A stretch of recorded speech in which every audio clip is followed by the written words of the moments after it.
আসসালামু আলাইকুম। এই যে আমার নানা, উনার নাকি কোনো কিছু খাইতে ভালো লাগছে না, মানে সবজি আর কি। তা কি কি সবজি দিয়ে খাতে ভালো লাগছে না, আর কি কি সবজিতে কি সমস্যা আছে সেগুলো আজকে জানবো। নানা কি সমস্যা গো? আমার সমস্যা হ্যাঁ, কাঁচকলা খেতে পারছে না, মিশাক খালি ঠান্ডা লাগছে, আবার ওল খালি গ্যাস হচ্ছে, ওল খালি গ্যাস হচ্ছে, দাদা কও। আর যে কইদমে খালি সর্দি লাগছে, তারপরে খালি বেগুনটা চুল করছে। আর কিছু? তাহলে খাবার কি? গরুর গোস্ত খালি অ্যালার্জি হচ্ছে, পান্তা ভাত খালি আমার ভালো হচ্ছে। তাহলে খাবার কি? খাবোটা কি? তাহলে শুধু পান্তা ভাত খেয়ে বেঁচে থাকবা?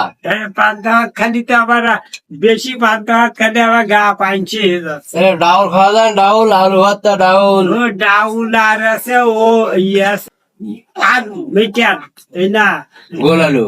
গোল আলু, হুম। ডাউল আর গোল আলু, এই খালি একটু ভালো আছে, একটু ভালো আছে। তারপর ঘুম আসছে। আবার ঘুম আসছে। কোন কোন দিকে যাবো তাহলে? কোন দিকে খাওয়াতে যাবো? হবে কি এখন? হ্যাঁ, হ্যাঁ। খালি কোন দিকে যাব? খাওয়ার মতন কিছু পাচ্ছি না, আসলে খুঁজে কিছু পাওয়া যাচ্ছে না। প্রত্যেকটা তরকারিতে হ্যাঁ। সমস্যা হচ্ছে।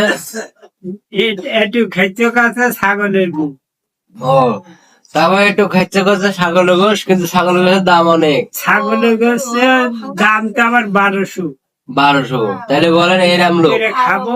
এই যে আমাকে, এই যে না মতন লোক, হ্যাঁ মধ্যবিত্ত লোক, ইনি ছাগলের গোশ কিনে খাবে কি করে? খাওয়ার কোনো পরিস্থিতি নেই। যেটা খাতে মনে যাচ্ছে সেটার দাম অনেক, তাই তো?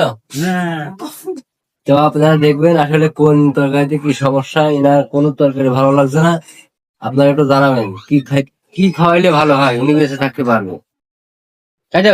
হ্যাঁ, শরীরে আবার তার স্বাস্থ্য নেই, শরীরে আবার শুকিয়ে যাচ্ছে। শুকাই গেছে, মানে কি খাবো তাহলে? বয়স তো আর কম হয় নাই, বয়স তো অনেক, 60-এর উপরে বয়স। আর 70 বছর বয়স। 70 বছর বয়সটা, তাহলে শরীর কি থাকার মতো আছে? শরীর কি থাকবে? তবে একটু খেতে হবে, না খেলে তো হবে না।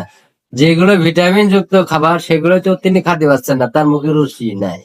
এটা এই সমস্যা, সেটাই সেই সমস্যা, এখন খাবে কি নাকি? করতে হবে, কি করলে ভালো হবে, কি খাইতে করবে, তাই আমার একটু শুনুন দাও। পরামর্শ দিবেন আপনারা, যে জায়গা থেকে দেখবেন অবশ্যই পরামর্শ দিবেন। এই নানা এখন কি খাইলে বেঁচে থাকতে পারে? বাঁচবে বাবা আর কয়দিন, বেশি দিন তো না, তারপরে একটু ভালো মন্দ খাওয়া খেয়ে হবে, তাই না? ও, ঠিক ঠিক, রাইট।